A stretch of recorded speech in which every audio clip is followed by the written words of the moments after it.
حضرت جنید بغدادی رضی اللہ تعالیٰ عنہ بہت بڑے ولی گزرے ہیں۔ ان کا ایک مرید تھا جو اپنے آپ کو پیر سمجھتا تھا۔ پہلے مرید ہوا، اس کے بعد وہ اپنے آپ میں پیر بن گیا۔ بہت سے لوگ ہوتے ہیں کہ کسی عزت دار کے پاس بیٹھتے ہیں اور اگر ان کی وجہ سے اس کی عزت ہونے لگے تو پھر کچھ دنوں کے بعد وہ سمجھتا ہے کہ میں بھی بڑا عزت والا بن گیا ہوں، میری تو بھی لوگ بہت عزت کرتے ہیں، تو میں بہت بڑا ہو گیا، میں ان کے پاس کیوں جاؤں؟ حالانکہ ایسا نہیں ہونا چاہیے۔ یہی باتیں انسان کو برباد کر کے رکھ دیتی ہیں۔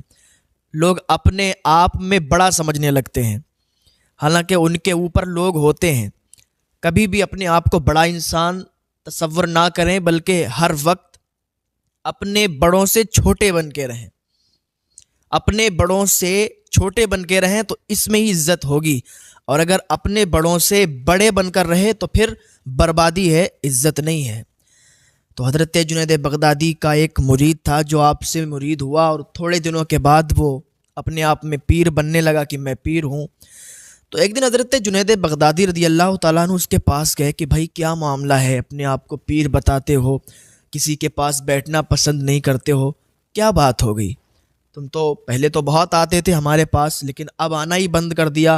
لوگوں سے پتہ چلا کہ آپ کہتے ہو کہ میں بھی پیر ہوں، میں بھی پیر بن گیا۔ وہ کہتا ہے جی بالکل، اب میں بھی پیر بن گیا ہوں، اس لیے کہ میں جب رات میں سوتا ہوں تو میں روز ایک خواب دیکھتا ہوں کہ 2 فرشتے میرے پاس آتے ہیں اور وہ مجھے جنت میں لے جاتے ہیں، جنت کی سیر کراتے ہیں، اور جنت کی خوشبو میں سونگھتا ہوں، بڑا اچھی لگتی ہے، جنت کی بہاریں، جنت کے اندر وہ باغات دیکھتا ہوں، جنت کی خوبصورتی دیکھتا ہوں، تو پوری رات میں خواب میں جنت میں رہتا ہوں۔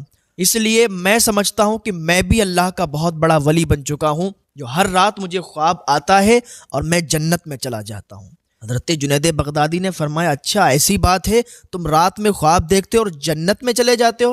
وہ کہتا ہے جی بالکل، اور اسی بات کو لے کر میں آپ کے پاس نہیں آتا ہوں، آنا چھوڑ دیا کہ میں بھی اب ولی بن گیا ہوں۔ تو حضرت جنید بغدادی نے فرمایا ٹھیک ہے، آج جب رات کو آپ سو جانا اور جب آپ کو خواب آئے، آپ کہتے ہو کہ 2 فرشتے آتے ہیں، تو جب 2 فرشتے آپ کو لے جانے لگیں جنت کی طرف تو بس اتنا پڑھ دینا لا حول ولا قوت الا باللہ، اتنا پڑھ دینا، پھر دیکھتے ہیں کہ آپ کو خواب آتا ہے یا کیا آپ کے ساتھ ہوتا ہے۔ اس نے کہا حضرت بس اتنی سی بات، ٹھیک ہے کوئی بڑی بات نہیں ہے، رات میں جب خواب آئے گا میں سوؤں گا اور جیسے ہی وہ فرشتے مجھے لے جانے کے لیے آئیں گے جنت کو تو میں اتنا ہی پڑھ دوں گا، ٹھیک ہے آپ کی بات بھی رکھ لیتا ہوں اگر آپ کہتے ہیں۔ وہ رات کو سویا اور سونے کے بعد اسے خواب آیا کہ 2 فرشتے آئے، اس کو اٹھایا اور جنت کی طرف لے جانے لگے، براق پر سوار کیا اور جنت کی طرف لے جا رہے تھے، تو اسے وہ بات یاد آ گئی حضرت جنید بغدادی کی، کہ حضرت جنید بغدادی نے فرمایا کہ لا حول ولا قوت الا باللہ پڑھ دیجئے۔ تو اس نے کہا ٹھیک ہے ان کی بات پر بھی عمل کر لیا جائے، میرے پاس آئے تھے تو اس نے کہا لا حول ولا قوت الا باللہ۔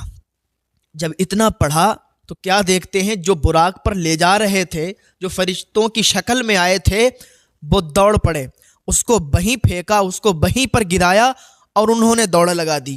اس نے آواز لگائی کہ تم لوگ مجھے چھوڑ کے کیوں بھاگ رہے ہو، چھوڑ کے کیوں جا رہے ہو؟ ارے تم تو روز مجھے جنت میں لے جایا کرتے تھے، صرف میں نے اتنا پڑھا لا حول ولا قوت الا باللہ، اور آج تم لوگ مجھے چھوڑ کے بھاگ رہے ہو۔ تو پتہ چلا وہ کوئی فرشتے نہیں تھے کہ وہ شیطان تھے، شیطان کی گروہ سے تھے، اور وہ روز اس کو برگلایا کرتے تھے کہ تو اللہ کے ولی جنید بغدادی کے پاس جایا کرتا ہے تو ان کی صحبت اختیار کر رہا ہے، نہیں تو ان کی صحبت نہیں اختیار کر سکتا، اور یہی سبب بنا کہ اس نے اپنے آپ کو پیر کہنا شروع کر دیا۔ دوسرے دن گیا حضرت جنید بغدادی کے پاس، جا کے قدموں میں گر گیا، حضور معاف فرمائے، وہ کوئی فرشتے نہیں تھے اور وہ کوئی جنت نہیں تھی، بلکہ وہ شیاطین کے گروہ سے تھے۔ آپ آج سماج میں دیکھ لیں، اپنے آپ میں بہت سارے پیر بنے بیٹھے ہوئے ہیں جو ایک دوسرے کی برائیوں پر لگے ہیں کہ وہ پیر اچھا نہیں ہے، وہ پیر اچھا نہیں ہے، میں اچھا ہوں، میرے ساتھ آ جائیں، میرے مرید بن جائیں۔ حالانکہ انسان پورا برباد ہو جاتا ہے، شیطان اس کو بہلا پھسلا کر اتنا دور کر دیتا ہے نیک لوگوں سے کہ پھر اسے کسی کی باتیں اچھی نہیں لگتی، پھر اسے کوئی بھی سمجھائے اسے پسند نہیں آتی، پھر وہ سوچتا ہے کہ میں ہی سب سے بڑا ہوں، میں ہی سب سے بڑا پیر ہوں، مجھ سے بڑا کوئی پیر نہیں ہے۔ حالانکہ جنہیں نماز کا طریقہ بھی نہیں آتا، جنہیں مسائل نکالنے کا، مسائل پڑھنے کا، سمجھنے کا طریقہ بھی نہیں آتا، آج وہ بھی پیر بنے بیٹھے ہیں۔ اللہ سے خوف کریں، اللہ سے ڈریں، اللہ کا عذاب بڑا سخت ہے۔